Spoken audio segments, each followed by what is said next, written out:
na habang may buhay, may pag-asa, habang may buhay, may pag-asa, habang may buhay, may pag-asa. pagsubok. Dahil tayo katiwala ng Diyos, binibigyan din niya tayo ng iba't ibang klase ng pagsubok. Kaya po doon sa pagsubok na yon, saka pa lang natin mauunawaan na talagang ang ating buhay ay mayroong, habang may buhay mayroong, Pagsubok, habang may buhay may pagsubok, pagbangon. Huwag niyong hayaan na kapag meron kayong pinagdaraan ng pagsubok, ay hindi kayo babangon.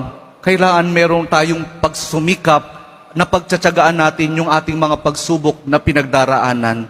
At kapag merong pagsubok at merong pagbangon, saka pa lang natin mauunawaan na talagang ang ating buhay, na habang may buhay, may pagsubok, habang may buhay, may pagsubok, pag-ibig.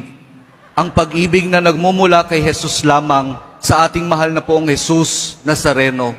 Dahil doon, kapag naunawaan natin itong mga bagay na ito, na habang may buhay, may pagsubok, may pagbangon at may pag-ibig na nagmumula lamang kay Jesus, saka pa lang natin mauunawaan at matatanggap na talagang habang may buhay, ayaw nyo nang sumagot, pag-asa.